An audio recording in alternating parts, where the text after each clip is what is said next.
All right. Can everyone hear me? Let's see. Setting up the YouTube as well.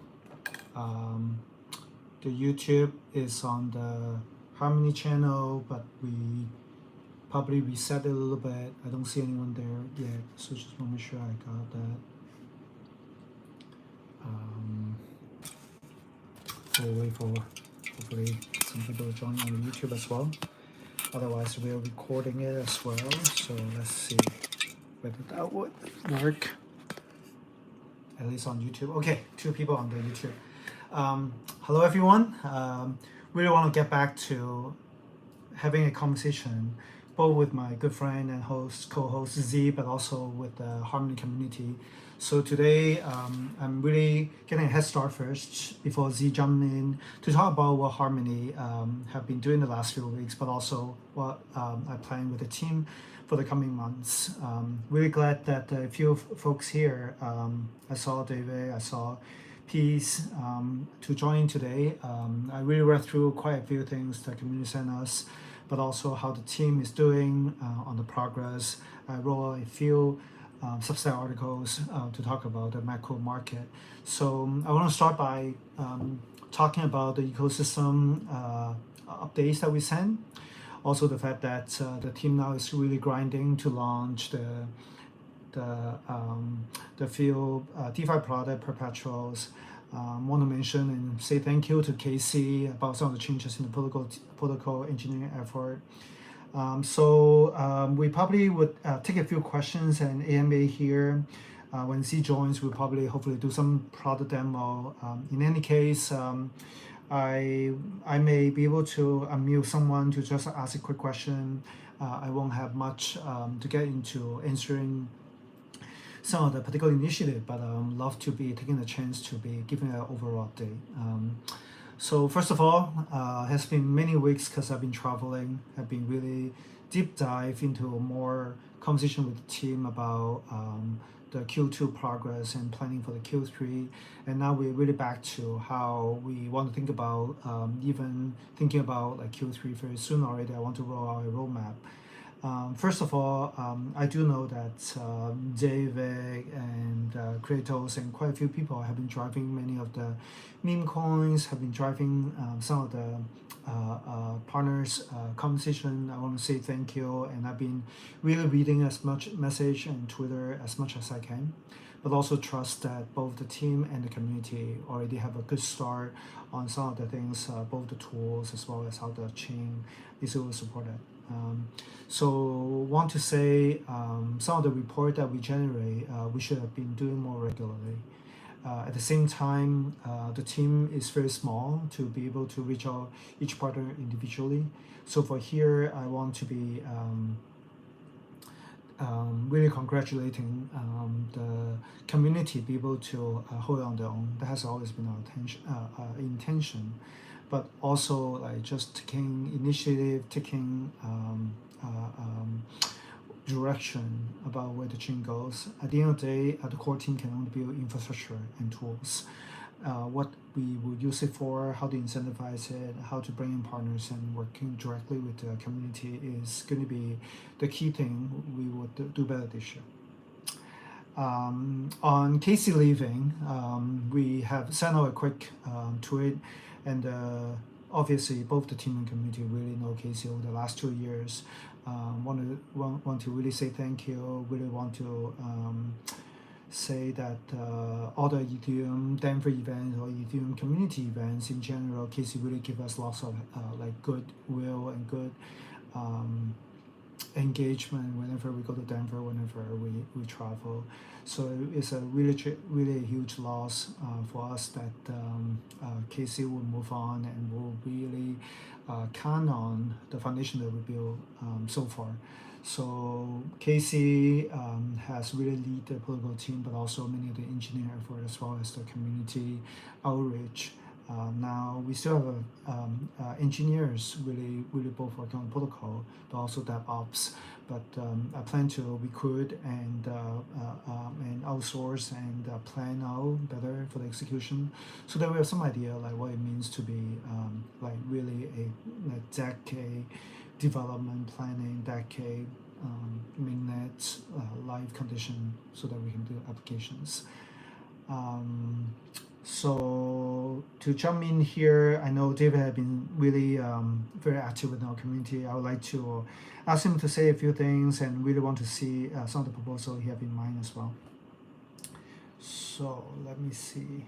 Um, so I just click David to be on. I don't know who else would like to chat. Just show your hand. I haven't really been having a live conversation before, and we'll have Z also join in a few minutes. So anyone would like to speak up, let me know. I would like to. Hey David, good to have you. Yeah, likewise. That's unexpected. Thanks for having me.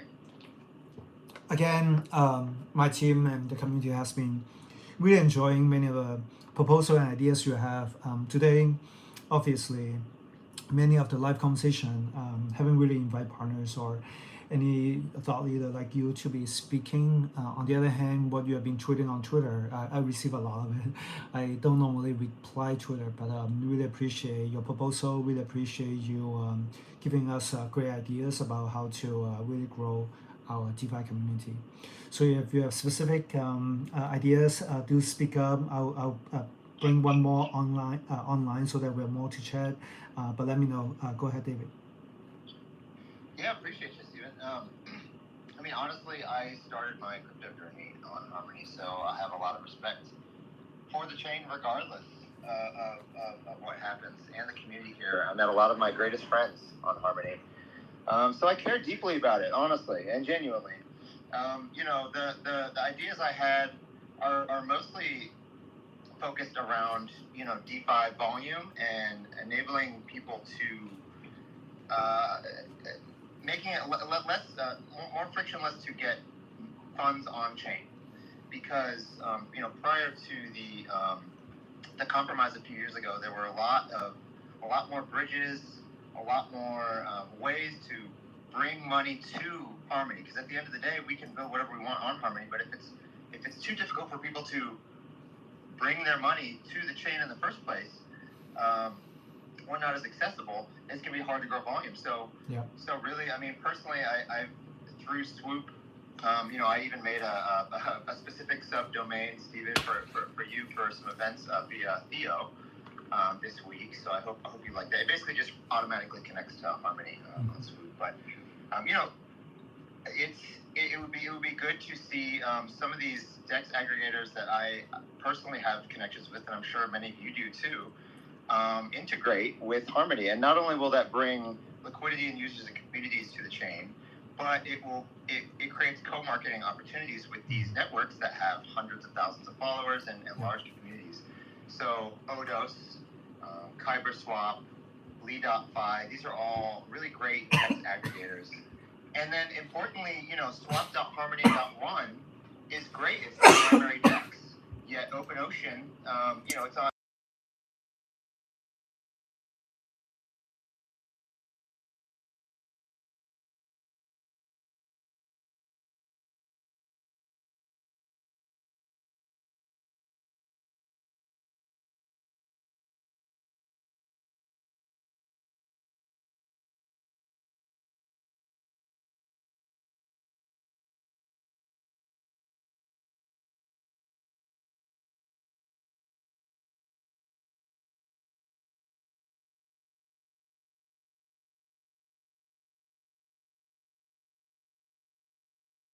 at the end of the day, it's just a few Telegram chats away from actually connecting these bridges back to Harmony. And then finally, and of course, this is very, very subjective here, but I remember a few years ago when the token price of Harmony was like 2 cents. I think 2020.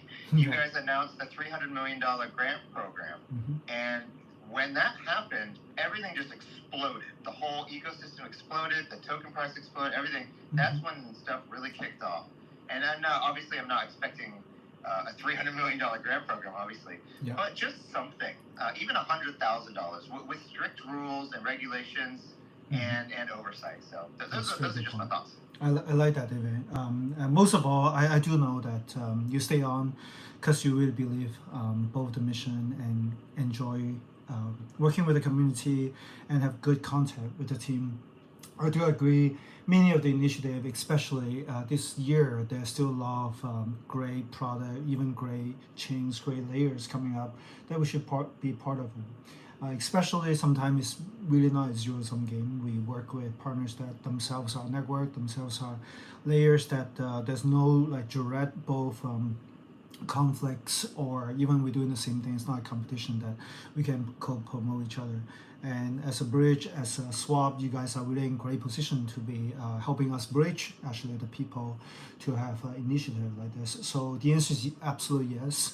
We haven't been driving some of the partnership or even like following up some of the idea is because we're just extremely focused. As you guys know, our focus is just the same: DeFi, liquidity, volume, users, and the top level point is sustainable fees, sustainable economy among that. So to come back to like what we can specifically do with DeFi and some of the bridge and specific soup, you guys, the answer is go ahead. We want to provide any technical support, marketing support, as well, and most of all, hopefully some liquidity for any pools that we need to get started. What we want to see some of the partnership is whether myself or even some of the partners coming to our Telegram to do AMA. We've done it before for many years. It really doesn't matter how the market is or whether we still have grants or whether we're recovery to do this kind of ongoing both within our community but also with other communities engagement is really what makes blockchain works, right? It's permissionless, but you invite each other to the event. On the last part of the grant, that's a lot more specific.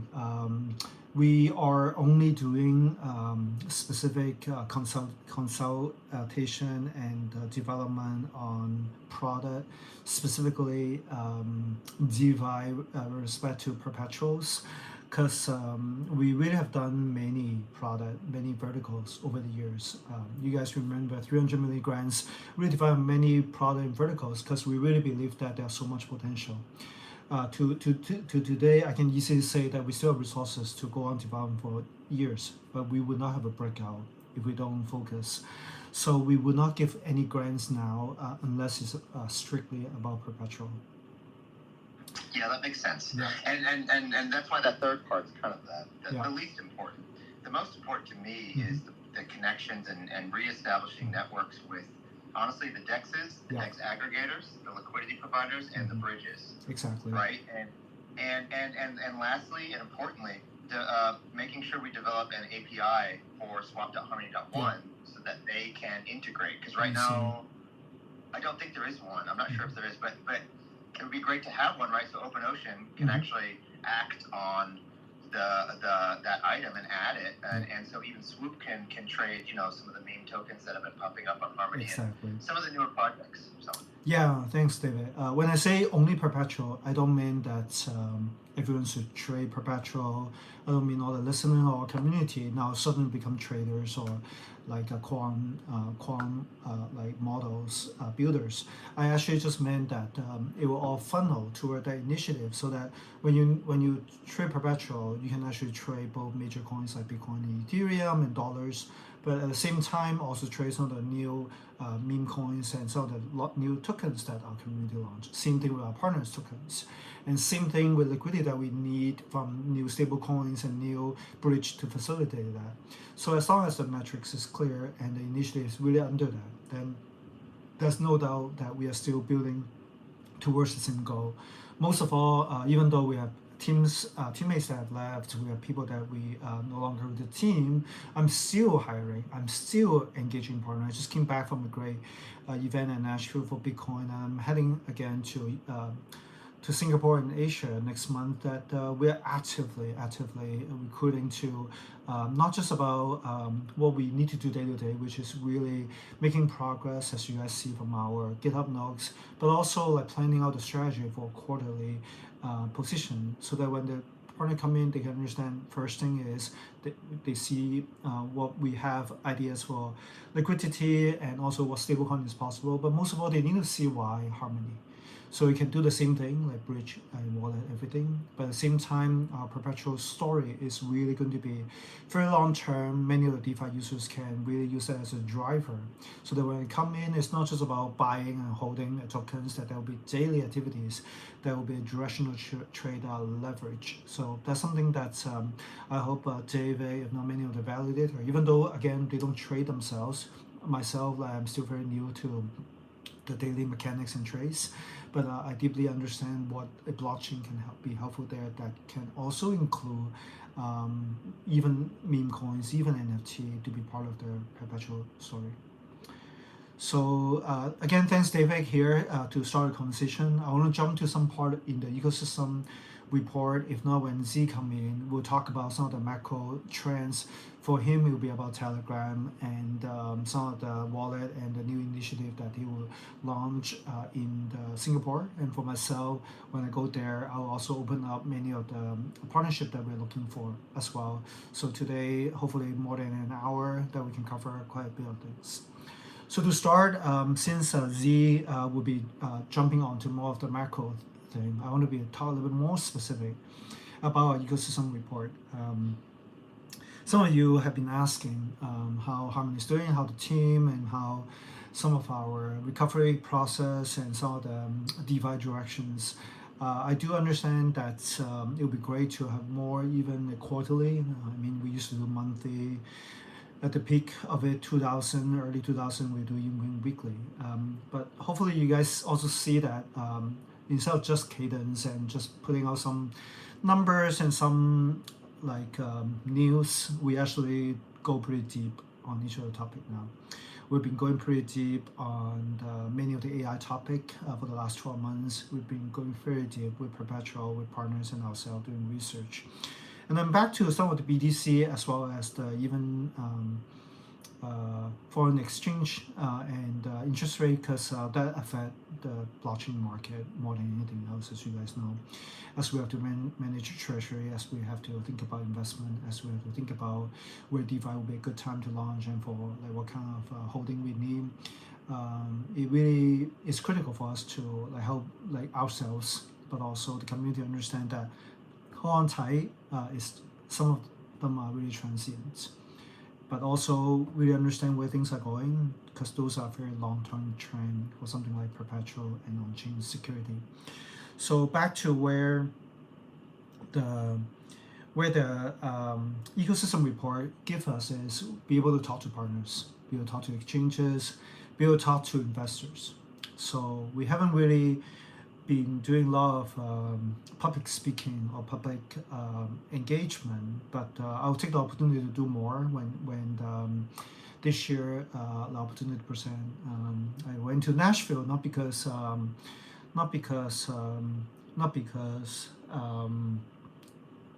a particular reason between Bitcoin and Ethereum, but specifically, I really haven't been to like Bitcoin only events. I know about Bitcoin. We've been to smaller events with builders, but Bitcoin Miami and now Bitcoin Nashville has really become, as you guys hear, the political center. The layer 2 story of Bitcoin has really become actually going to be the defining narrative later this year for like how some of the tooling and liquidity will go. We have a great time. I haven't even written up or even take a photo and share, but with Babylon, with BitLayer, with many of the great people there. I can't call them partners yet. We don't have anything specific yet, but I'm learning to be very open to know that eventually everything will be connected together. Liquidity will be shared, tool will be like very interoperable, infrastructure need to be part of the larger ecosystem. That there's no way that Harmony, if not even Ethereum will live in a vacuum of just saying, hey, here's just a Uniswap that works in only Ethereum mainnets, and sharding has been done this way, and you only have this token. So when I'm at Nashville, I really get that strong sense that the Bitcoin holders and miners, I see a lot of hardware folks and partners, that they only talk about like the same thing that they've been talking about for 10 years, and it's good. As you guys know, the whole world still have like 99% people that only know the word Bitcoin and BTC price, but they don't know anything about Bitcoin. So we are like literally still like 1% early there, maybe 10% early for Bitcoin. But then the Bitcoin building of NFT, of Ordinal, and now the layer 2 VM, and some of the newer things like that they are building even CK is something that we know it even last year, and some friends around us building. We now is a good time to find opportunity to be part of. Meme layer, our partner at Another World and Nine.Country has been very early in the community. They're all in Bay Area, Stanford PhD and MIT PhD building that. There's no doubt that the technology and research is still really happening around us, if not even Silicon Valley. That I'm very glad that I put myself there and actually joined the trip to be like really listening there. Same thing with Singapore. I've been there like exactly 6 years ago to 2019 February, so 5 and some years ago, that I met ZZ at Binance. That's the first Binance conference, and I met Sandeep in the same hackathon being the judge. That quite a few friends in Singapore that we made throughout the way that we actually built our Harmony. As you guys know, Polygon and Near have done very well. That was also part of the era that we started around the same time. That this time I'm really checking out Solana and pinging and Tony and pinging Near and Alex will be there to know like what are things that Harmony can still be like part of, enjoying their events. And again, nothing to be not spying or be humble, to be just passive, but to be actively learning, actively listening. So we'll be hosting some events and joining some partners. There'll be private gatherings. But at the end of the day, if I am representing Harmony to plan out the strategy, it has to make sense that I'm there to be like telling our story. And the first starting point is what is Harmony today, internal ecosystem and the metrics and the report that we just sent out. What is Harmony building that can be sharing some of the resources, liquidity, swap, perpetuals. Some of the people are still very into cross-chain. And as well as what's the next narrative. We've been dropping hints already. Like I want to plan out the protocol roadmap. Now that Casey is not here and we are very busy with Constantine guys as well, so leading the DevOps. I'll be meeting them to talk about some of the roadmap. No matter how long it takes and how much work and how many people, the protocol is still our main infrastructure. That both the shard, both the scaling narrative, both the finality has to be very sharp for us to own that this is something that we need to do very well. Otherwise, the chain doesn't work. We will not be as fast as on newer chain. It's something that will be part of the roadmap planning, and we'll be coming out with some of the roadmap items that we can report. And more specifically is the what we can do about DeFi. DeFi is something that I must say Bitcoin barely started. DeFi know they have hundreds of millions of TVL for like 2-3 chains. Babylon won't be even launching mainnet until later this year. Won't be even open to like any one doing the resticking that and for layer 2 validation services until like Q1 next year. That by the time Bitcoin comes, it's coming $1 billion, like I would imagine even every week. So the Bitcoin ecosystem on DeFi is very early.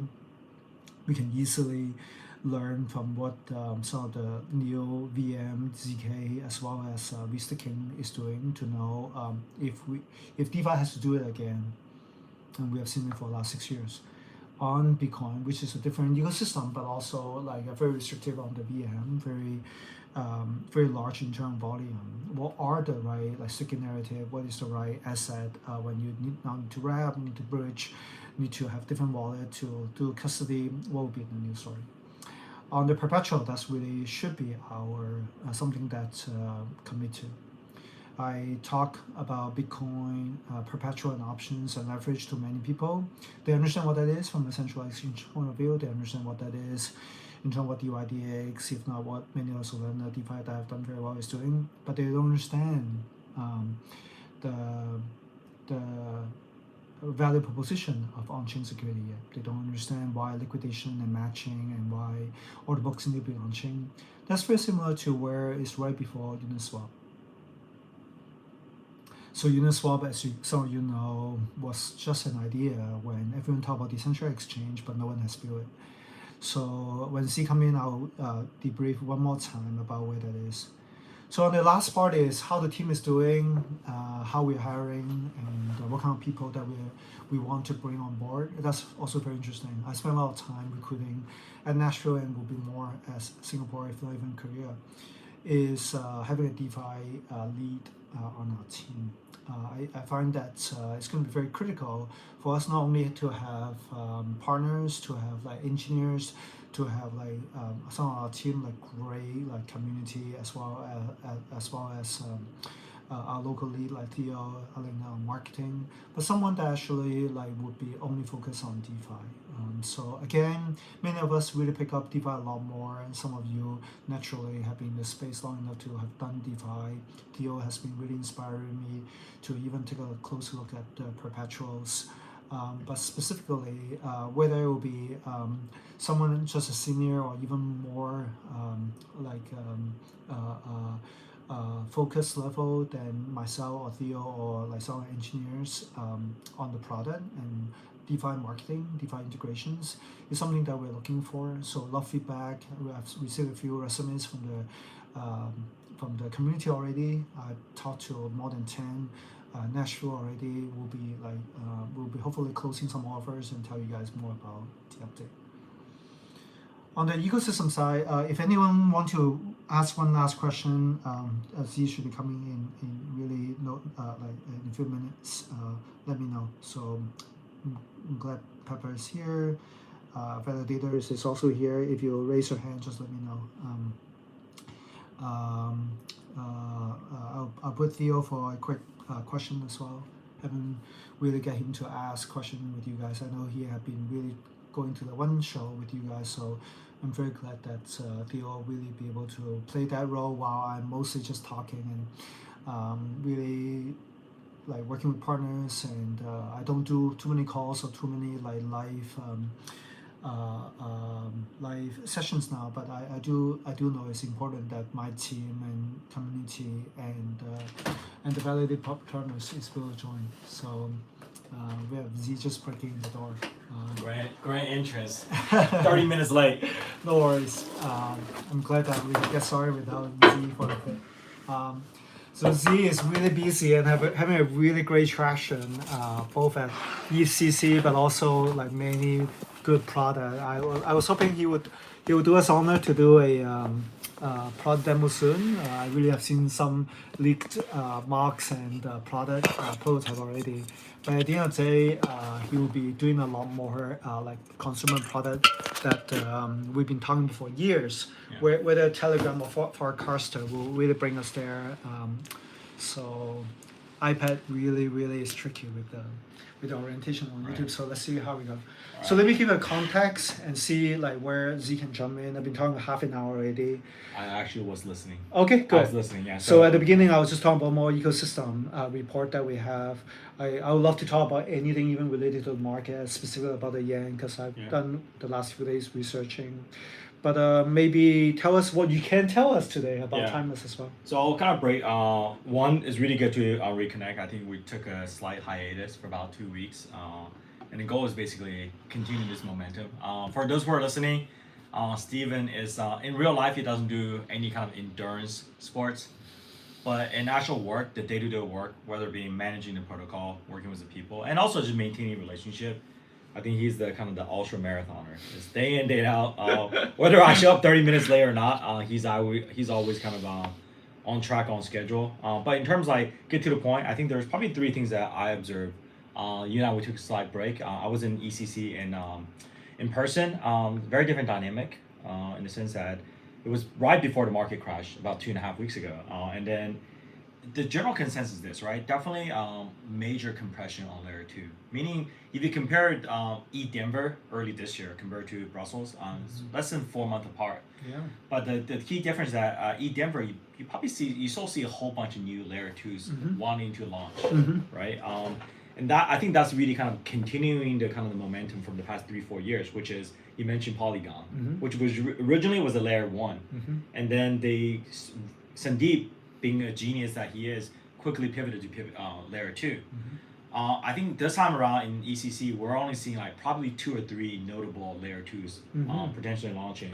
One of them actually, I know one of your co-founders, Sahil, is really good friends with.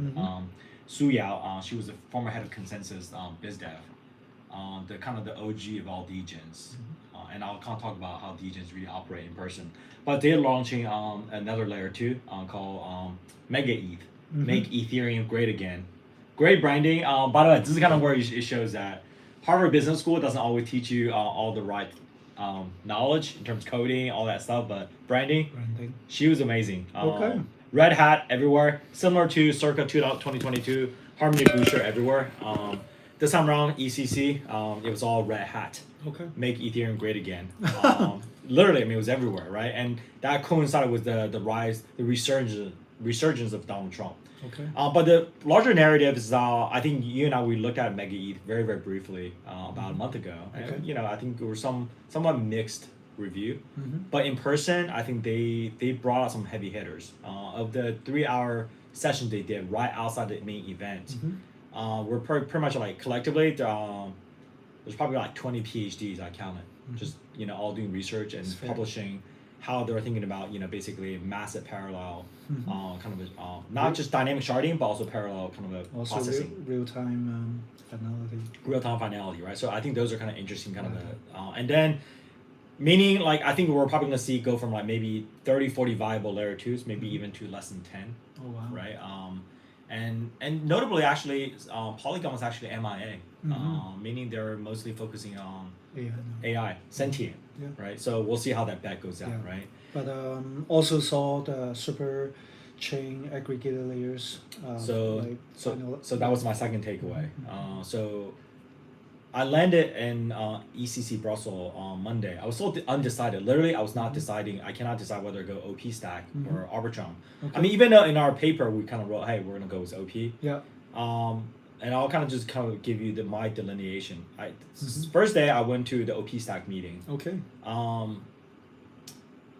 Top notch in the sense that the entire Twitter blockchain team, the engineering team, all left and joined the OP team. Okay. And again, this is kind of like, I think these conversations, while we're trying to be brutally honest, I really, from firsthand kind of account, I learned what Harmony, when you guys were managing the $300 million ecosystem fund, what could have been. They only do retroactive funding. Yep.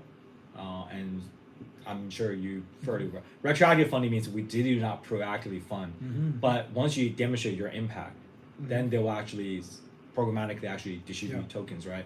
I think that's the smart way to go.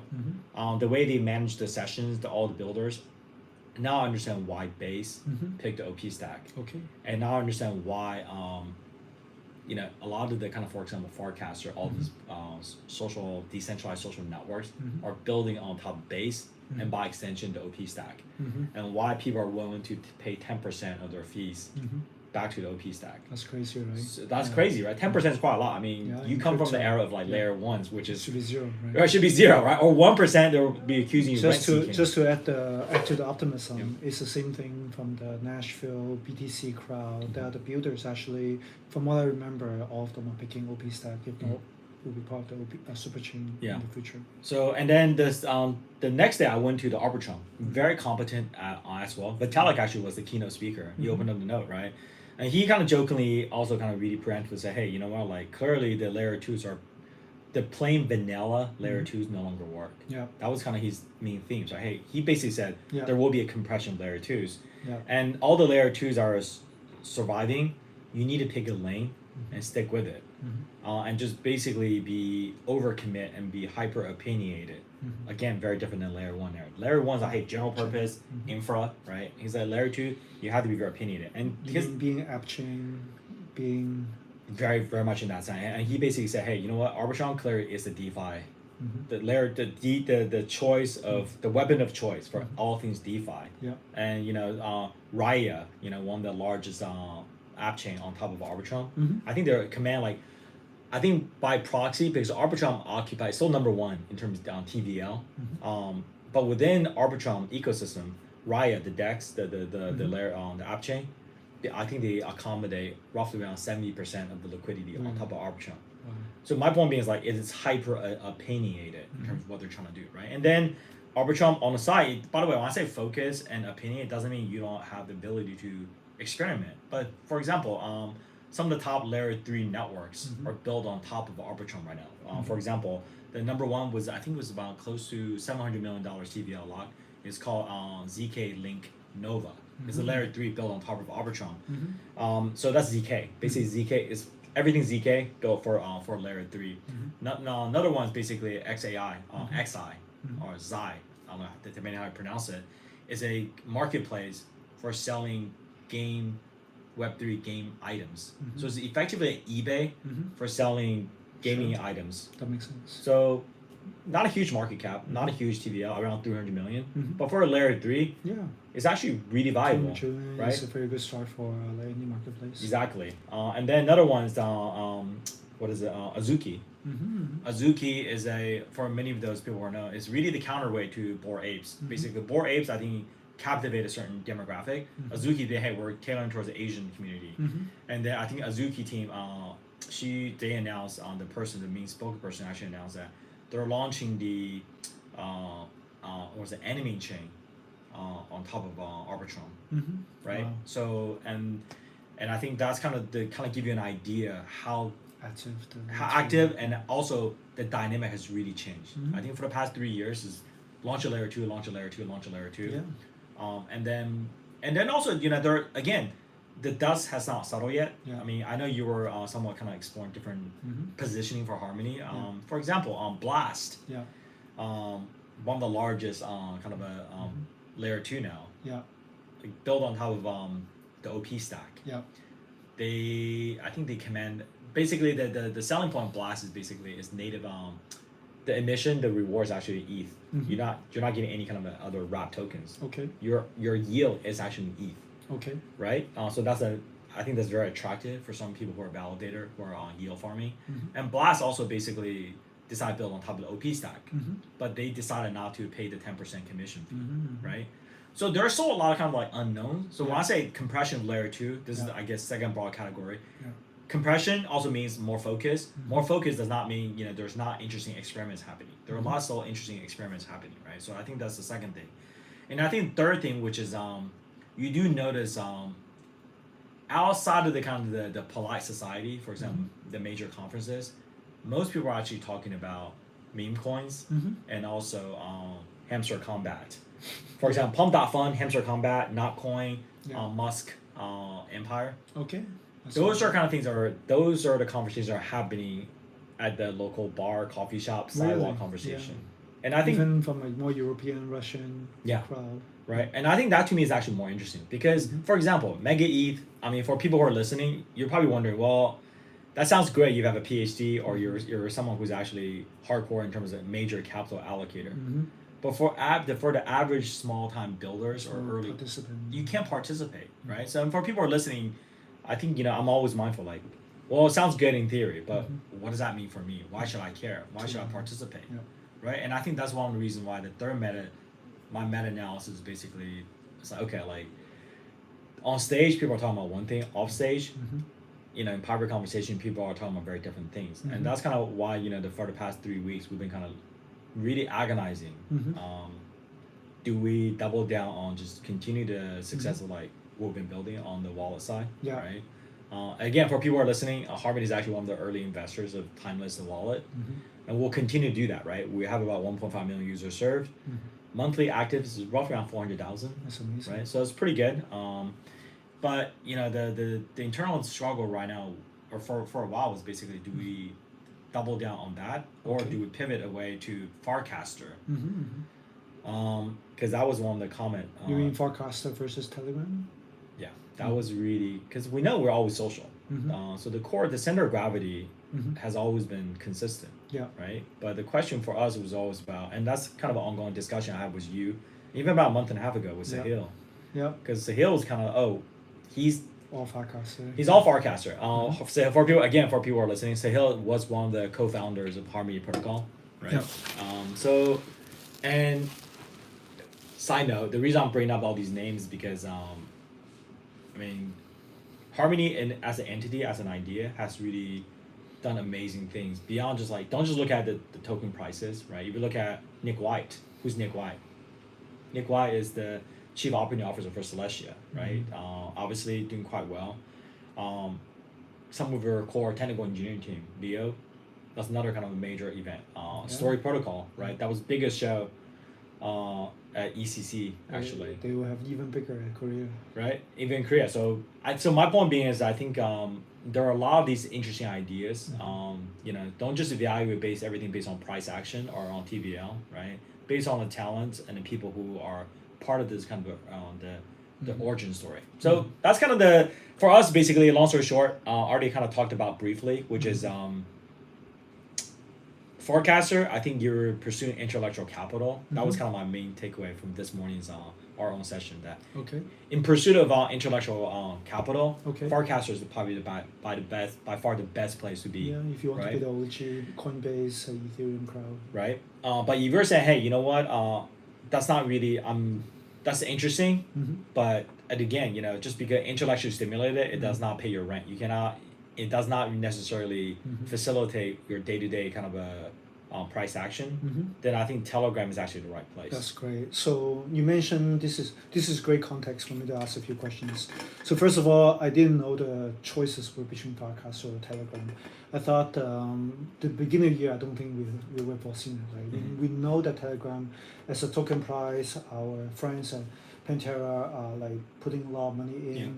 But then we didn't know it would be like such an outbreak of the DApps as well as the users. Yeah. That was incredible users, right? Yeah. So that's the context first. I thought you were still trying to decide whether it would be like meme coins launchpad specific, or like more social, like interaction and engagement, or even AI. Yeah. Are those still deciding factor? Like what? Yeah, that's a really good question. Yeah. So let me parse out a little bit, and I'll just break it down to Steven's really good probing question in two parts, right? Part number one is basically, why Telegram, why Farcaster, right? And I kind of delineate. Back out a little Yeah. bit so that So I see I kind of delineate in this way, right? It will be no different than 7 years ago, me posing a question. Do you write your blog post on Medium or Substack? Okay. Comparable, right? Both are publishing platforms, Okay. right? Both are highly intellectual. Like in the early days, I think majority of the Harmony, every single major startups or blog posts are on Medium, All of them. right? All of them, right? So it's highly intellectual, highly high quality content. Okay. But have you ever seen any successful monetization on Medium? The answer is negative. You don't monetize. You read, you publish. But on Substack, they're actually you charge subscription, right? So, and I think if I remember correctly, there are about close to 70 plus writers on Substack. Per averaging income per year, it's around $200,000. Oh wow, already. Right? That's not a bad number. Yeah. I mean, most writers, even for New York Times or Wall Street journals, Yeah. they do not make $200,000. And keep in mind, this is like you are your own boss, right? So that's kind of the how I delineate it too, right? I think Farcaster is more like Medium. Yeah. I love it. I'm trying to get into it. Okay. Note, Sahil is definitely the Grand Pumbaa. Yeah. Whenever he posts, Yeah. Dan Romero actually respond. Wow. Right. And I think Chris Dixon even liked one of his posts. Okay. Right. So that's kind of where Farcaster lands. Right. Okay. That's where you build your intellectual capital. You kind of build your social status. Okay. But on the monetization side, Telegram, for example, obviously people are familiar with Hamster Combat. Okay. I think there are close to 40 million subscribers now on YouTube. Yeah. I think they just got the Guinness World Record. Yeah. They actually got The rewarded for it. fastest? Right? And then by some account, no one knows the exact number, but by some account, they're on average on a weekly basis. Yeah. This is pure just Google paying them money. Yeah. I think Google's paying them close to about $500,000 per week. No way. In terms of I saw the chart. It's even adding faster than Mr. Beast's. Yeah. Which is like I didn't think it was possible. Yeah. So that shows you that, and I think that's also kind of where all of us need to check ourselves. Well, that's why I want to check Right. on you first, right? Because you've done all the due diligence. So quite a few things between Medium and Substack. I don't think it's even comparable comparison because like Substack was new, but the bar is very low, right? Mhm. But for social like platform, that's much higher bar, Mhm. right? Because like you have to build it like for Medium or even back in time Mailchimp, we just like wherever sign up with the email, it's good enough to start. Right? Yeah. You don't really need an audience. Yeah. But for Farcaster, as you said, most of the audience they specifically restricted to be invitation only like mode. So for the longest time, it's very small audience, it grow very organically, very slow. And Telegram is the opposite, right? It's not about thought leaders. It's not about early like wallet holder or anything. So they are like I just finished like Tucker's interview as well. Right. Which really surprised me how with zero marketing budget they really cover 900 million users. So I think the like when you compare Medium and Substack, even today they're very comparable. Yeah. Right, for many of the metrics I would say. If you say monetization. Let me push back. Sure. Down a little bit. Not. I think everything you said is correct. Mm-hmm. But one thing that I think we need to take into account is Yeah. this, right? And I'll continue to use the analogy of Substack versus Medium. Mm-hmm. What's the main difference between Medium and Substack in this way? Medium, the primary distribution funnel, Mhm. the way you actually get exposed, it's just a URL, Mm-hmm. right? So you actually have to actively look for it, or you have to advertise around it. Yeah. Substack, by default, the distribution is email. Mm-hmm. After 40 years of the internet, Yeah. Finally. everyone has an list. email address, Yeah. right? And email is no longer just a place for you to do work email. Mm-hmm. And that turns out to be a really clever distribution mechanism, which is, and it's also kind of, again, where they turn something into about, like, globally speaking, Gmail has about 2.3 billion, Gmail users now, Sure. right? And I wouldn't even know how to count the number of email addresses. Mhm. So my point being is, Substack, I think they intentionally Mm-hmm. realize the distribution due email Mm-hmm. is far better than distribution due search engine Sure. optimization, But that's why it's more like Substack is Medium plus Mailchimp. right? And I think that's kind of really the repackaging. Now, going back to kind of our discussion between Farcaster and let's say Telegram, Mhm. right, or Hamster Combat, Mhm. what does Ton or any of the mini app built on Telegram has advantage over, which is that Farcaster, again, we're gonna continue to be involved with Farcaster, but with that being said, Telegram 900 million monthly active. Mm-hmm. Okay, Telegram, in terms of like the number of wallet addresses. Mm-hmm. So again, for people in the U.S., you may not be aware of this. Mm-hmm. For people outside of the U.S., the moment you download a Telegram app, Mm-hmm. You're dealing with wallet. you have a wallet. It's opt-in, Mhm. or it's opt-out. Actually, it's opt-out. You have to say, "Don't activate my Ton wallet." Mm-hmm. So do the math, right? Roughly around 700 million wallet addresses out there now. Mm-hmm.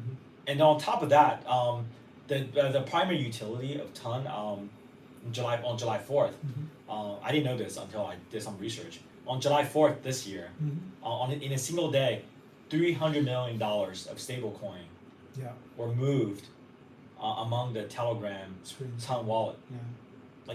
These are the numbers Mm-hmm. that we don't pay attention to, because the general theme for and again, in the concept of people who are listening from Harmony side, which is like, Mm-hmm. has always been the battle between monolithic versus modular, Yeah. Ethereum versus Solana, Yeah. right? But I think there's a bigger thing that's actually happening that none of us are paying attention, Mm-hmm.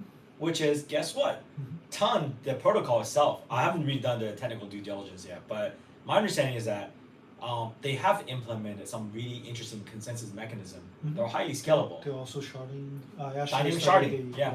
I actually studied the white paper a little bit. Yeah. But we will spend some time if we're interested Yeah. to go into the research and the protocol. Yeah. But I think you are right on main numbers. So for the longest time, I didn't know Telegram will be able to be switched from a non-crypto crowd Mhm. to be so ready for this. So I have two questions for you. One is for many of the, I would say actually most of the major layer one blockchain, they still talk about active users, active addresses. So that's not very good, right? Many of them are like just you can create literally a million account maybe in 20 Yeah. hours. It's not meaningful. Yeah. Volume, same thing. Yeah. You just wash the trade left hand to right hand, back Yeah. back to left hand, right? On the other hand, Telegram is pretty strict Yeah. on who can sign up. Yeah. Tie into Telephone. Have you seen any study about like how much are bots, how much are real, how much are like just like Facebook, right? Everyone need to be real Yeah. identity. So that's the first thing. How real are the accounts numbers and the users? That's really hard. Second thing is, are we back to more meme coins there, like just launching tokens? Are people doing that like effectively, or it is the early stage, much like Facebook in the early stage, playing very light social engagement, Yeah. like games? Yeah. basically? So I think in terms of like the real versus fake or bots, I think there's a couple metrics, right? Number one, I'm only using proxy, like for example, using Notcoin and then also Hamster Combat. Yeah. These all require not only sign up a Telegram account, which in itself is actually has a bit of a friction Mhm. because you can't just Pretty randomly high create. bar, yeah. It's a pretty high bar, right? You have to have a I number, haven't figured out how to right? create another. It's pretty difficult, right? So that's number one. Number two is basically Hamster Combat, for example, right? In order for you to participate, a lot of the activities you have to basically subscribe to their YouTube account. Mhm. Again, for people who are listening, you cannot subscribe to a YouTube account with a anonymous YouTube account. Yeah. You have to have a Google account, Mhm. and Google is pretty good about preventing fake account being created. Mhm. Not because Google loves catching fake accounts, but because it costs Google on average about 75 cents Yeah. per Google account. And imagine if Google just let anyone, hundreds of millions of fake accounts being created, that costs Google money. And you realize that why does it cost Google 74 cents per account? Because they have to allocate certain So many free services. free services, right?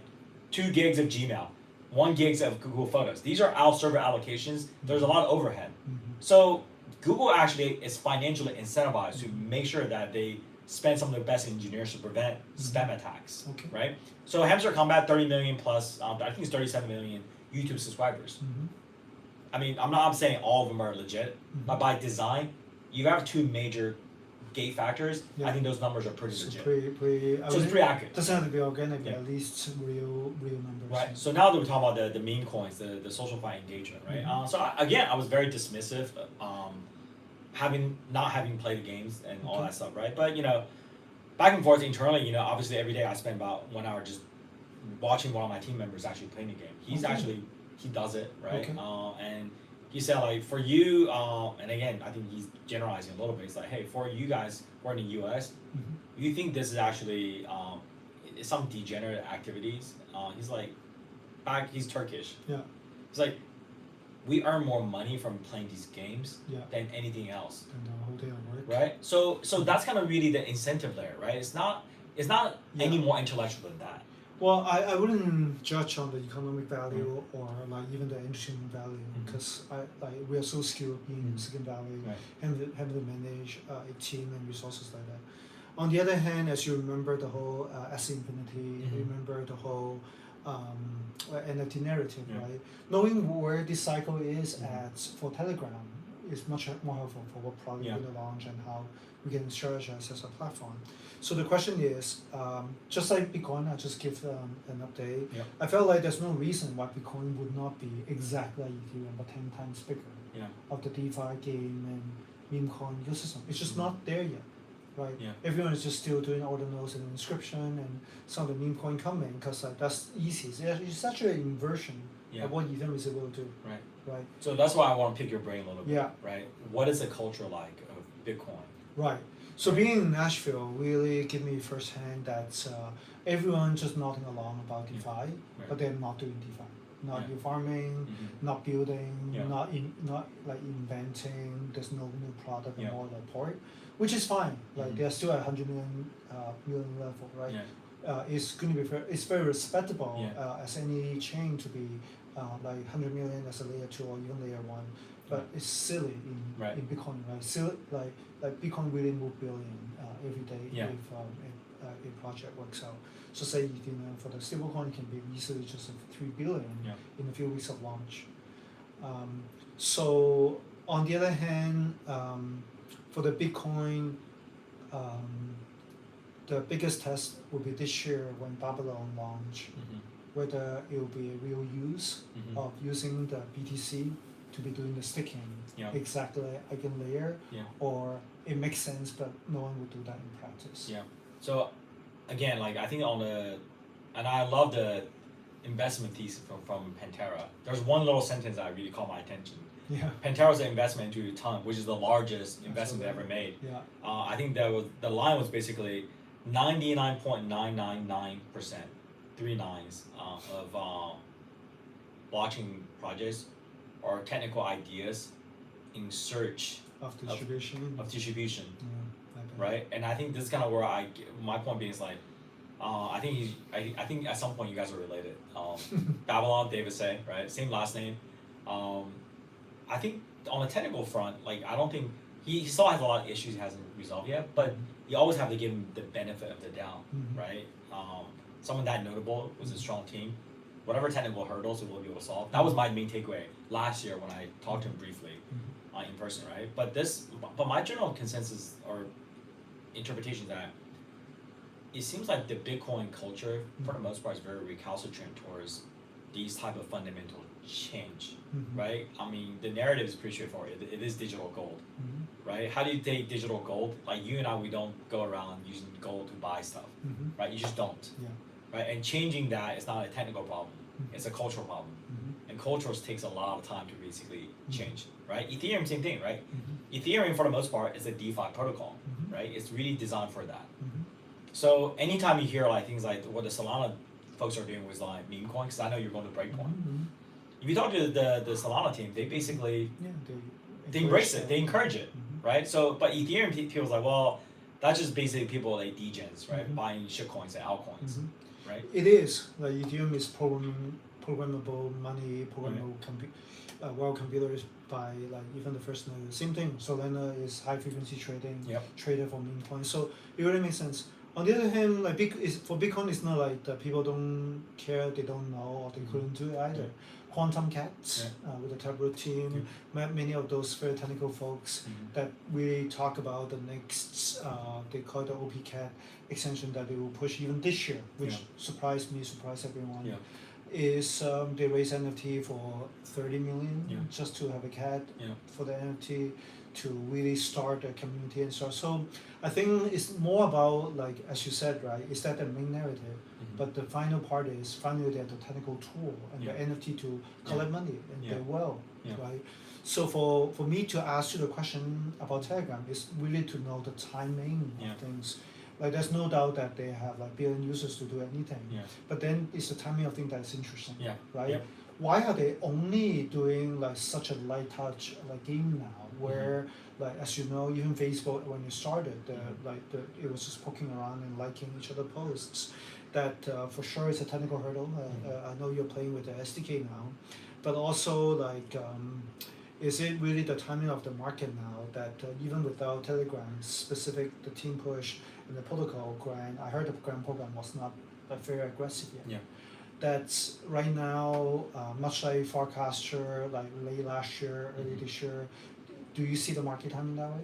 I kind of see it in this way, right? I think it's a compendium of all the different variables coming together. Number one, like it wasn't until last year at Token 2049 when the founders of Telegram announced they're doing an opt-out integration with a Telegram, the Ton wallet, right? So that was last September last year. So it's been less than a year, right? So that means we're still in early.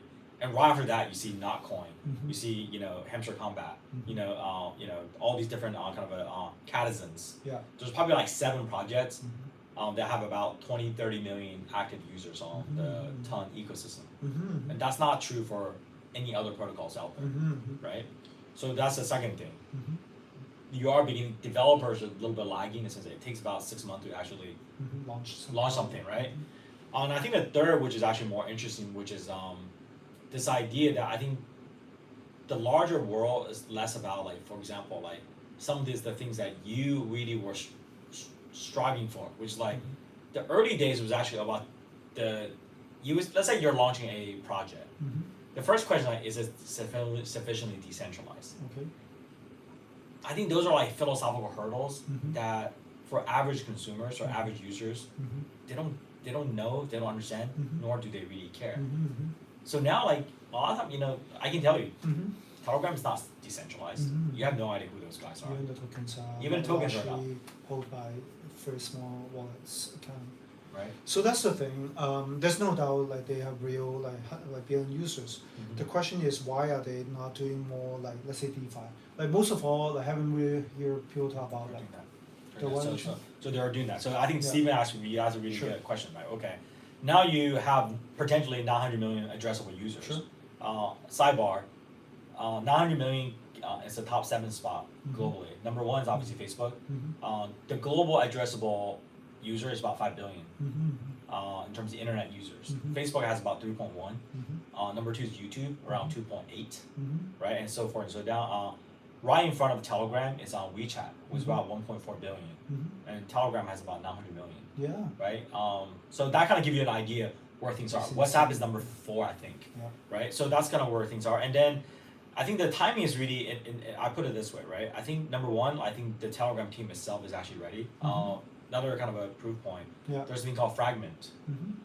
Fragment is basically .country before I .country. saw that. You buy a profile last name. year actually. Last year, right? Yeah, almost 15 months ago. In one month. No, actually it's one day, the first day. Do you know how much money they generated? In terms of like selling NFT, it's basically you're buying your Millions, I remember. 174 million. 174 guys, 174 million selling That's profiles handles on That's Telegram, insane. right? So I think those are kind of the in isolation. Yeah. You and we know about Telegram. You were actually pretty involved. Yeah, with I Telegram. mean, we were. We didn't really like, pay attention. You and I spent so many years using it. Right. Well, that's the question, right? So, like, that's why I said both timing, but also the inversion Right. of narrative first, right? Right. The timing of it. Like, no one really talk about like bridging to ton. Yeah. Right? No one talk about like what is the ZK layer of Yeah. ton. Right? I'm sure it's possible and what's not. Same thing, right? Fragments, money, and all the domains. It's not like ENS that's Yeah. integrated everywhere. Right. Everyone is announcing partnership with like a fragment, like yeah. And where's the money, right? Is the Yeah. team just take the hundreds millions and just disappear? So that's Or actually the give it interesting next part. few The things interview he did with Tucker Carlson. yeah. He actually talked about this. Okay. Telegram was not paying attention to ton all that much Okay. until Fragment happened. Did he specifically mention fragment? He I did. listened to the whole. Yeah, he. Okay. It might have been one of the tweet. It was actually, or it might have been the on stage presentation he did in Tokyo Speak, 25. He yeah. basically like, it's two separate entities, Mhm. right? And if you listen to any of those conversations in Telegram and Ton, Yeah. they go out of their way to make sure that you understand. Yeah. It's not the same company. Yeah. Telegram is not behind the scene control. Yeah. After SEC fined them for that, they have to give back it. Give back $2 billion, $2 right? billion. Right, there's 200-page white paper, right, back in 2018. Yeah. But the point being is actually, I think timing in the sense that Yeah. it's literally incremental things here and there, Yeah. and none of us are paying attention to. But looking back, I posted like all my research notes Yeah. on Telegram this week, right, or Yeah. this morning, and I was Yeah. like, I mean, I'm kind of remorse. I'm not like I would be remiss to say like because you and I we talked about it quite extensively, Well, we built quite a few Telegram wallet Right. and all that. So but we just did not really want to.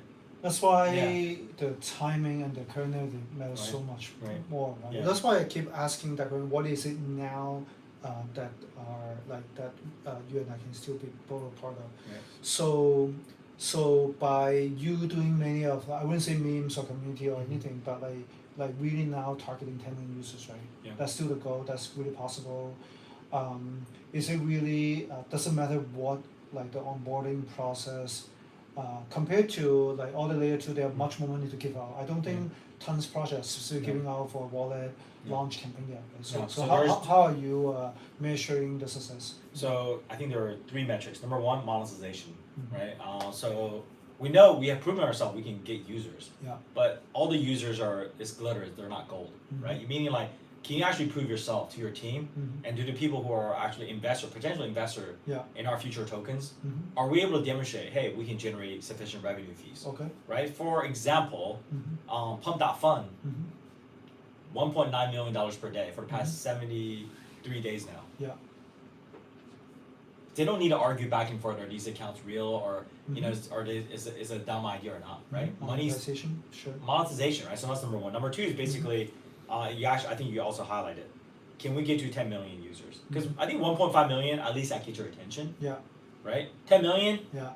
hopefully I have your undivided attention, right? It's like we actually we're arming the rebel, and our size of the army is sufficiently big enough, right? So the number of user acquisition, Yeah. right? I think is critically important. And number 3, which is this, right? Mhm. I think all of this is really that we've been talking about a lot of like monetization, money making, financialization, but there is still a larger sense of idealism in the sense that what is the most efficient path for me to build, for me at least, for our company, to get to this idea of a social capital, right? So meaning like, okay, we try to wallet space, time is X, right? It's just too slow. Okay. I mean, you know our journey better than anyone else, and that was actually one of always your biggest criticisms Yeah. of Show me. me the. I'm just too slow, and I acknowledge that I am slow, and I was How late 30 perfect it minutes, gets. How right? perfect it gets. right? So we're too slow. Number 2 is basically, like you gotta go for the if you're gonna basically throw the punch, Okay. you better make sure you knock the person out. Go for the kill, right? And that was actually my own advice to myself now, which is like, don't try to be too philosophical, right? In the sense that, okay, what are don't just talk about white paper, social capital protocol, like no one cares. At the end of the day, the question is basically, can I show the protocol adoption? So these mini games that we're building on Ton, Okay. we're actually effectively saying, we're gonna dog food our own protocol. Okay. We're gonna showcase that, okay, by you participating, by the way, the name of the game is called Status Seeking Monkey, right? Or Social Monkey. Good. It's basically about chasing down fame and status, Sure. right? And then by you doing certain actions and tasks, you're either enriching your own profiles or someone else's profile. I like it. Right. As I said, I think that's what you and I have been talking a lot. It's almost like human protocol that we talked so many times, and we even tried that with each country. I think at the end of the day, you're right. Like bring the social part first, and there will be a capital money part to it. That will really help people to onboard. Yeah, so and I think that's the critical thing. And then one other thing that I think you and I will probably a future discussion. My understanding is they have been actively testing their trustless bridge Okay. from Ton to Bitcoin. I think there's some narrative, but that's what we want to know, right? Is the Telegram core team, which is just like, I remember 20 or 30 people, like have so much to do to capture the next 2 billion users that they wouldn't be focused on crypto and take bridge seriously. And the Ton team, right? They are very technical, but they never like have like monthly technical breakdown or workshop. Yeah. And then the grants part is very chaotic from what I heard. So coming back to like counting on them to even having the right NFT marketplace and the like whatever standard that needs, I don't think that's the narrative now.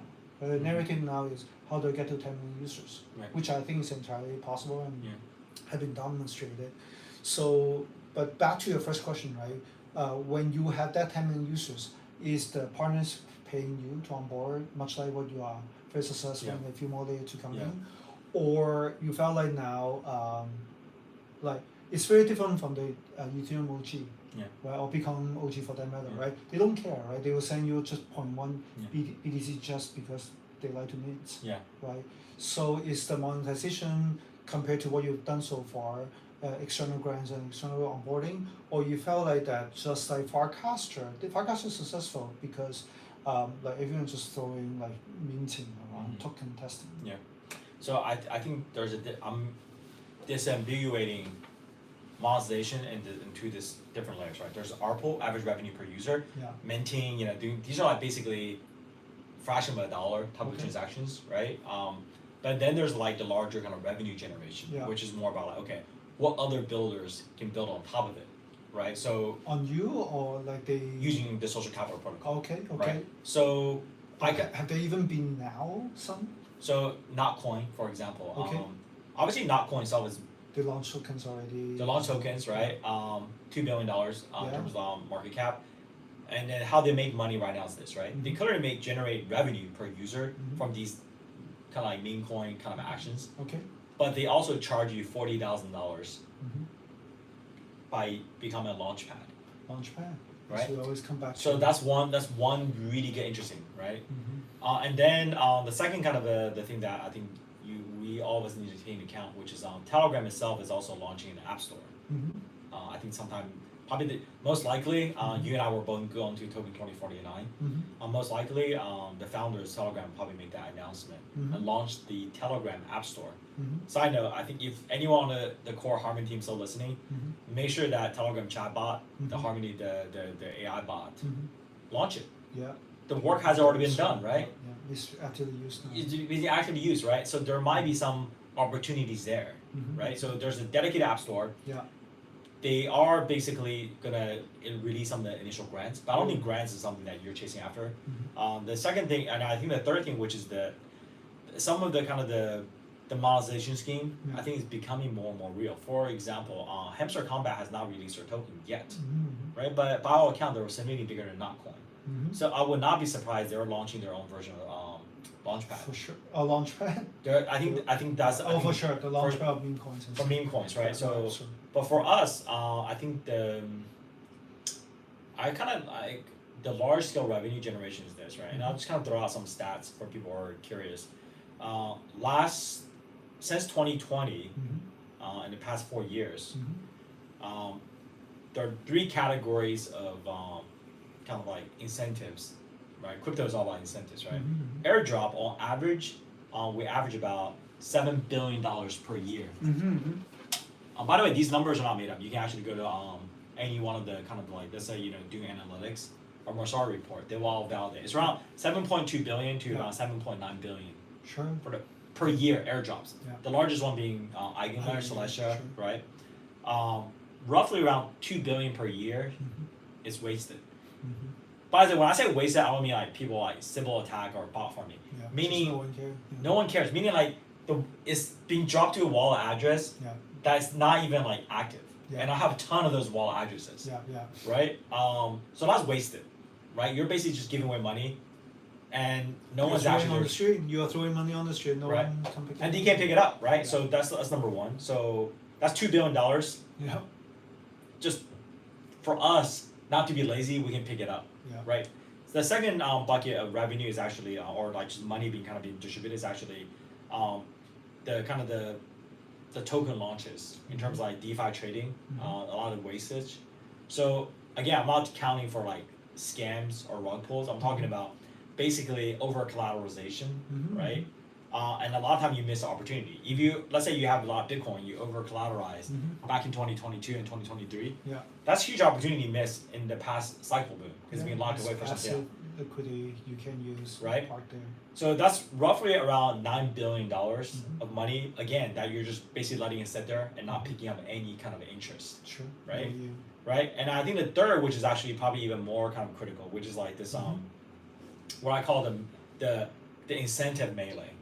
Right? Meaning like not everyone has the same agenda. Again, no moral judgment. Some people just want to get the coin and they want to pump and dump it and sell it. Right? It's impossible to actually delineate are you a long-term holder or a short-term holder, right? That's why you have this, I think everyone's been talking about this new terminology now, right? Which is like high FDV but low flow rate. I know you're getting into the perpetual. That's one thing everyone's not really trying to solve, right? How do you solve that, right? Because, and for people who are listening, which basically say, hey, on paper, it looks like this particular token has really high valuation. Everything looks great, right? It's like it's low flow. It's low flow, right? And that's actually one of the bigger problems. Whether you talk to Electric Capital or Pantera or Polychain, they all talk about this. They want to figure it out. They want to figure it out. It's good and organic and long term. That's a $40 billion opportunity. So I'm kind of stack ranking it, right? Good. Airdrop not being wasted in terms of like over collateralization in passive income. And then I think third, which is basically how do you actually increase liquidity, right? How do you actually, make sure that people are actually constantly participating. That's a great problem to solve. So I want to throw out 2 more things before we wrap up. It's been more than an hour already. So 2 more topics I want to open up. The first one is the whole Japanese yen interest rate, if not many of the macro market. I've done some research. I don't know what you hear on the street the last few days, I would say. But also the second topic is token 2049, right? Anything you want to start? So I think by the way, the understatement of the century. We say there's some research.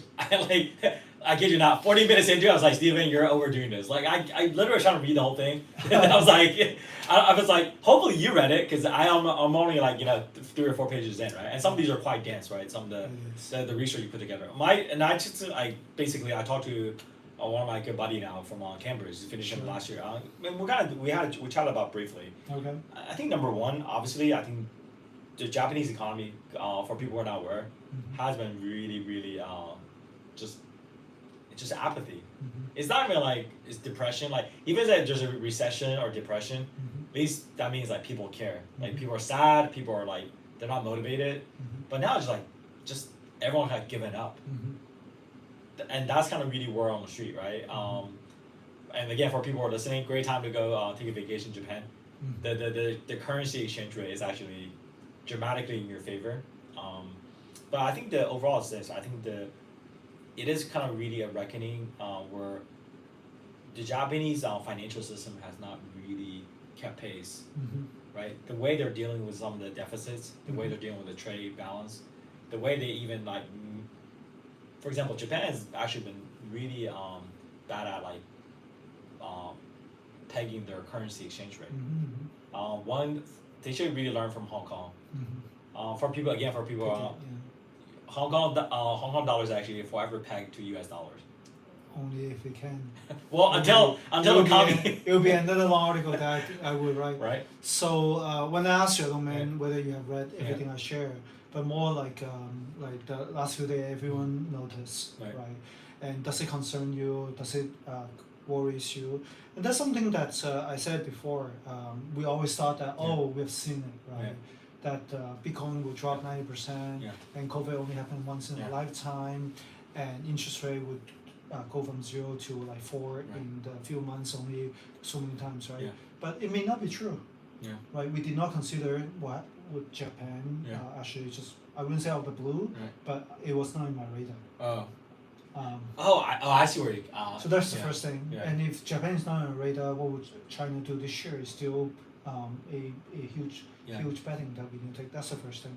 Second thing is, what does it affect us? Right? Like token launch timing.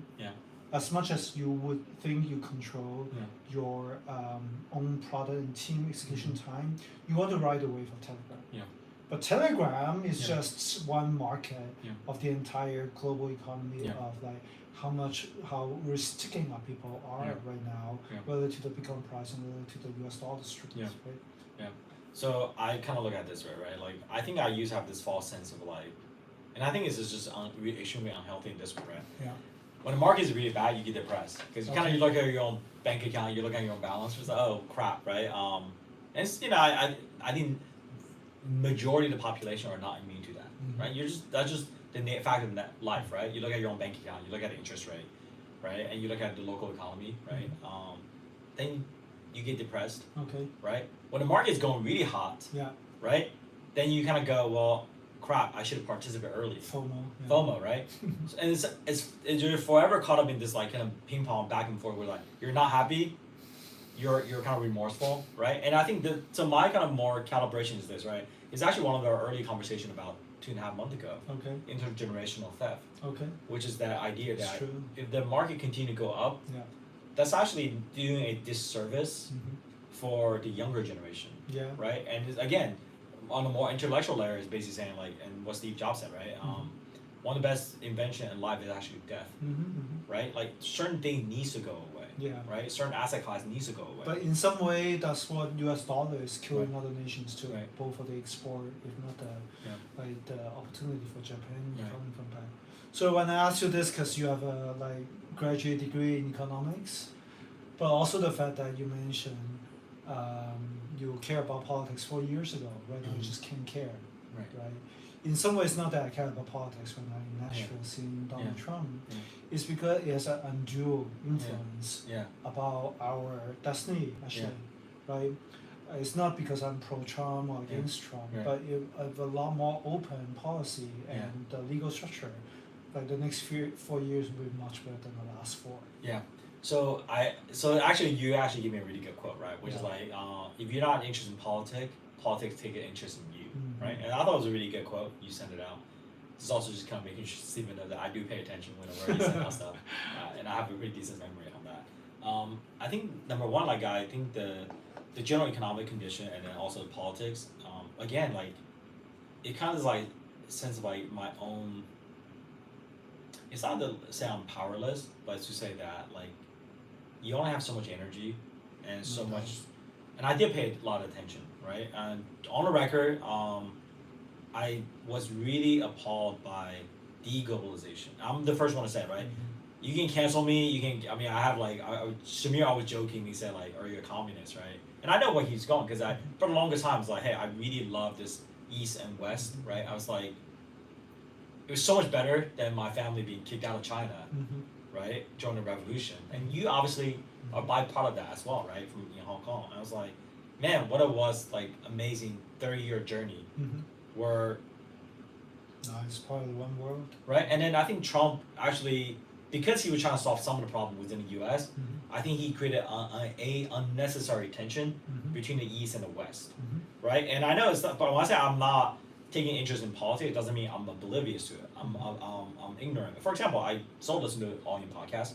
The David Sachs kind of articulation about like how the Russian war, Ukrainian war. I mean, he's not. I don't agree with 100% what he said, but I think he is right. There is a red line, right? Do not allow Ukraine to join NATO, and U.S. have always said, hey, we're not saying we're going to let NATO, Ukraine join NATO, but we're also not saying we're not going to reject it.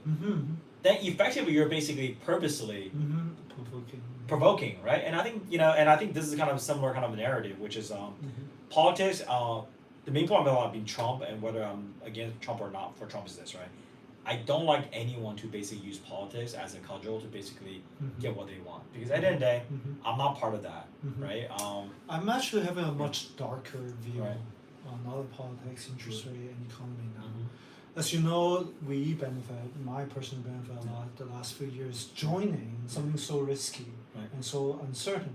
So it's not like I am not optimistic anymore. Right? I'm just like forever building and forever optimistic as a person.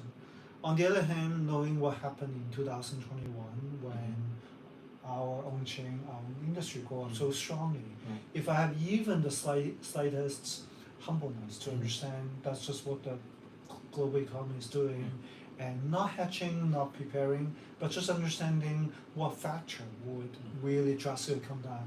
Our good friend, I hope you remember, who literally told me, 2021 December, Stephen, go out, raise as much as you can. We're talking $100 million. Collect the part of cash somewhere, like next quarter, maybe next month. January 2020, we're very different. And I listened to it, and I actually wrote a whole deck, which is like a few months late, right? But that's the difference. A few months late for a lifetime. Right. And right now, I must say, by having done that research, I actually make me far more confident. And let me tell you why. And we'll switch back to topic. So I'm more confident for 2024. Funny enough, I just finished the Warren Buffett documentary. He's just reading Wall Street Journal. Funny enough, when I search on internet, search among all the group I'm in, search Substack, search everything I read, no one has an explanation of why Japanese raising interest rate, why the carry trade matter, why the yield curve control is there before it happened. They all try to explain what it is, or why interest rate go up and go down. That's all the economic classes. I took 3 classes. That's all they did. This go up, go down. That's all they did. They never had prediction power. What I meant is, can you give me one example of one person that 3 months ago, maybe a year ago, already know these are the signal to watch for. They couldn't control which way the signal goes, but they will tell me that if it happens like that, it will for this reason. It will happen for these two because they are bigger reason, and they are bigger reason than all of that. It's not like Biden just support Ukraine for no reason. There are bigger, I wouldn't say conspiracy. There are bigger reason, bigger explanation. And finally, I find one. When I find one, I'm finally sleeping in peace. That I know maybe we revert back, which is what they change. But there are actually bigger lever that people are pulling. I would love to know your main takeaway. interpretation is it's not like I think life humbles you, right? I think it wasn't that it didn't take me that long in college. I realized like I'm just not because I mean when you're in college you're optimistic. You're like okay I'm gonna learn as much as I can, Okay. right? And then it wasn't until like probably first semester sophomore year I kind of realized like I'm just not gonna be able to learn as much as I wanted to or I hope to, Okay. right? There's just so much more out there, Mhm. right? And I'm not and again when people are saying like oh like why does I mean it's very profound if you truly understand that concept where all the known and unknown things out there you're not going to be able to even scratch the surface, right? Mhm. And I think the kind of the macroeconomic things I think you're absolutely right and there's two ways, right? Mhm. One hindsight's 2020, Mhm. right? And I think and also your favorite phrase in the Chinese phrase basically it's like basically you make the prediction so generalizable Mhm. it doesn't matter. It's empty. It's true. It's right. So it's, yeah. So and I think any of those predictions are non-verifiably falsifiable. Mhm. Then it's not a prediction, Mhm. right? But with that being said, now I'm gonna spin it in a positive way, Mhm. right? We do have new tools out there now. Mhm. Poly market, prediction market, Okay. right? Instead of just having a bunch of I love Larry Summer by the way. Mhm. Like Larry Summer is actually is acquired taste. I'm actually beginning more love him more and more. But instead of just having one Larry Summer, Mhm. I think given there are 5 billion people who are connected to the internet today, Mhm. there's probably about 50 or 500 or 5,000 Larry Summers out there. Mhm. And I think the predictive power of that is much more greater, accurate, tracking much right? And better. that's why I think those are kind of the interesting things that I'm more kind of Mhm. I'm optimistic in the sense that you're absolutely right. Mhm. Like reading that long Notion page you sent or the research paper you sent me about Japan, Mhm. sorry, it was actually not. It was just reading for reading's sake, Okay. right? But knowing that hey, we don't know, Mhm. right? And you're absolutely right. The market more than likely is probably going to have a major readjustment, Mhm. right? Because that's another kind of a metadata about politics. Mhm. If you just watch the U.S. news, Yeah. everyone will assume that America is really, really in the shitter. Mhm. But the reality is this, right? And again, I'm not even saying I'm for Biden. The general market dynamic Mhm. has been actually going up. Mhm. If you look at the day of his inauguration to Mhm. today, Okay. the stock market has been going up, Mhm. right? And also the U.S. Our rate of inflation Mhm. is actually better than any other developed countries, Mhm. right?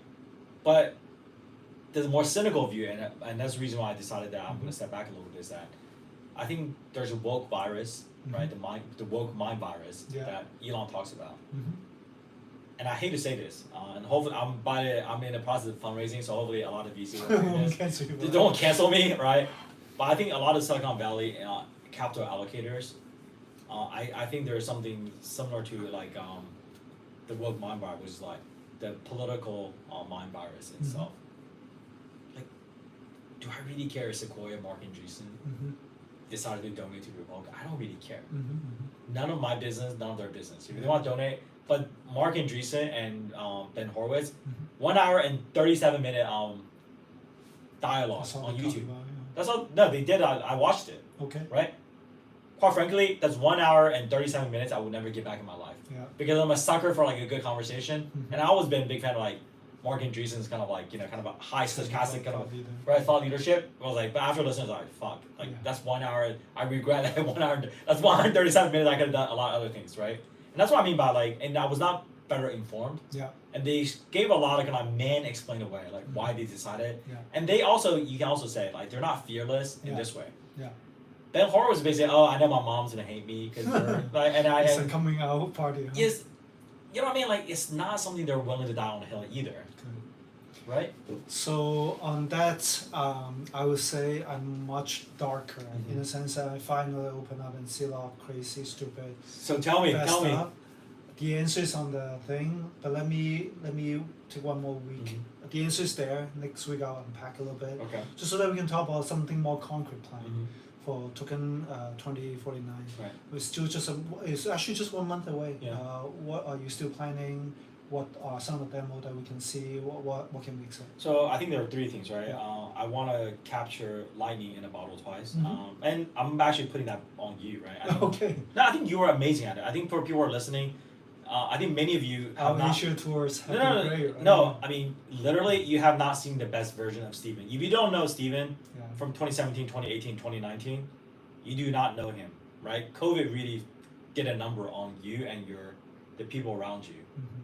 right? So lightning the bottle twice just means that I'm hoping that to see you kind of get back to the top of your game, which is like really get to the ground and get people really inspired, right? And you aspire to do something great.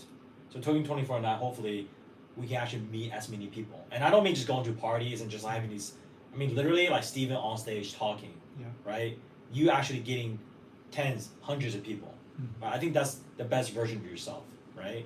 So I'm hoping that's number one goal for you, and hopefully I'll get a chance to participate with you on that. I think the second thing was basically we do have some really kick-ass product, right? The mini app that we're talking about, the Social Monkey. Yeah.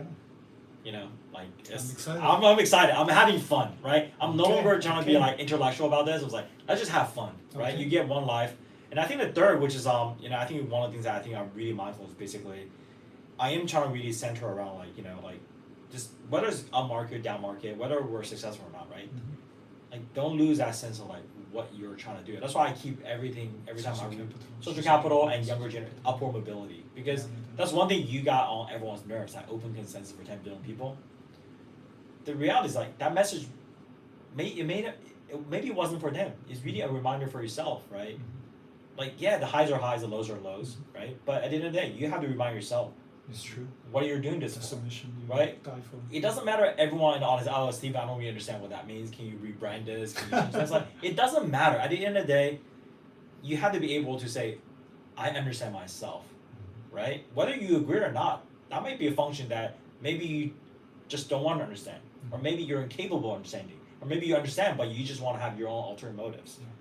So I think those are three things that hopefully we, you know, like you said, less than a month away, we can get back to the top. Yeah. So let's unpack more of that next week. But thank you for today.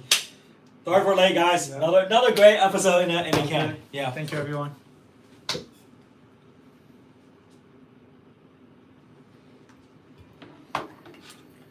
Good to be back.